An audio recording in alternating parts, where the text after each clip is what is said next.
Скъпият ти татко се представи за Павлов и му отмъкна телевизора. Случайно да са ви доставили един телевизор по погрешка? Телевизор? Не.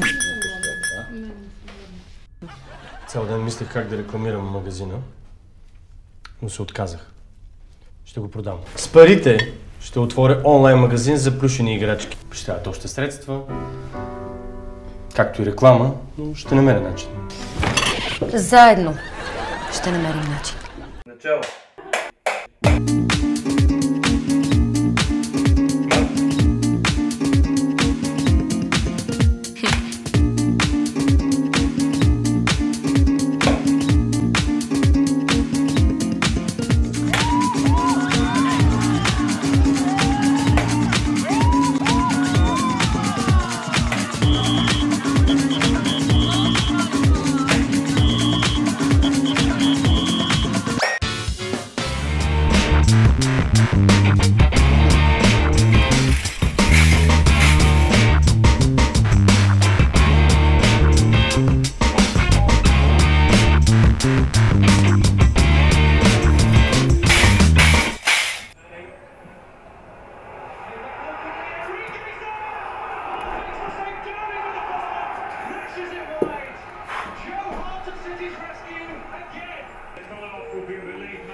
Филипе, ти ли си? Не. Що си в хола, бе? Не знаех, че имате компютър там. Временно го преместихме. Абе, това да не е телевизора ми, бе, Филипе. Аз в телевизора ли съм в момента, кажи? Митко, чакай, ще ти звъна след малко.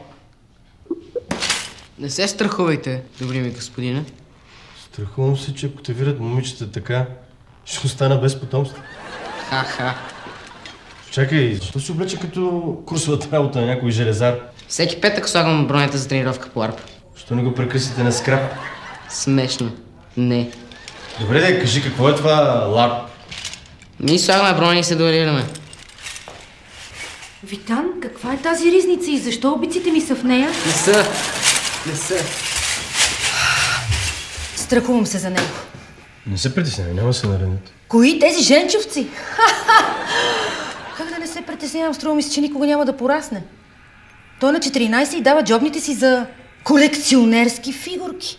Тихо, дуспа.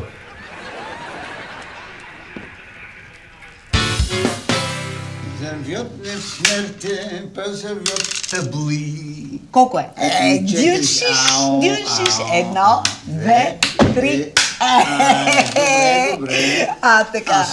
4-2. Чакай. 6-3. Вито, ела те вида. Ма какво е станало? Нали уж се пасите? Ние да, но тренировката ни съвпадна с марша на националния и ние утре ще дойдоха да ни се преиграват. Утре си. Това тия лошите рицари ли са? Не бе, това са тия футболните хулигани. Ао, с ганта на страната. И какво, даде ли им да разберат, а? Питах се. Те са по-зле от теб, нали?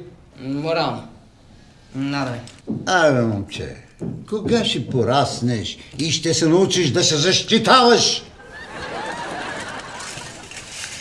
Вито, чакай! Мария, имам аз да играя. 6-5, айде, ела тук.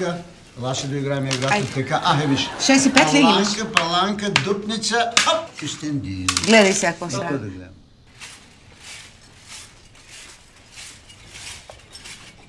Банката отказаха да отпуснат пари. Ще намерим начин. Спокойно. Няма какво да...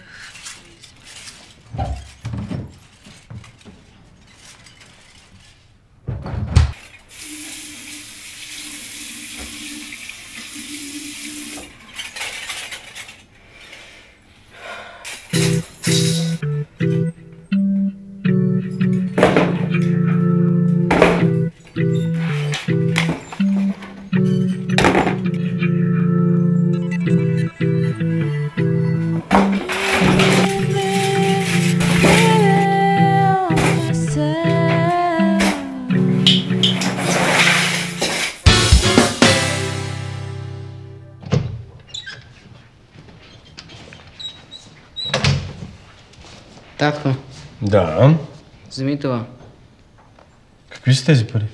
Продадох фигурките и броните си на моите приятели. Но ти нямаш приятели. На съотборниците по скарп. Не трябваше да го правиш това, моето момче. Вие бяхте прави. За какво? За всичко. За мен. Вече съм 14 и е време да почне да се държа на толкова. Колкото и да ме страх. Страх? От какво? От хората. В моите игри съм каквото поискам. Смел рицар или магиосник, който накрая винаги побеждава. В живота съм просто Вито. Не е така. Така е. Виж, има и по-важни сюжети за изиграване от измислените. Този с твой магазин, например. Нямаше нужда да правиш това за мен. Ще да намеря начин някак. Не го правя само за теб. Правя го и за мен. Крайно време. Благодаря ти, лорд Винсент.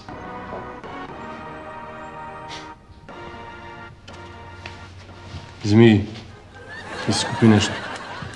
Окей.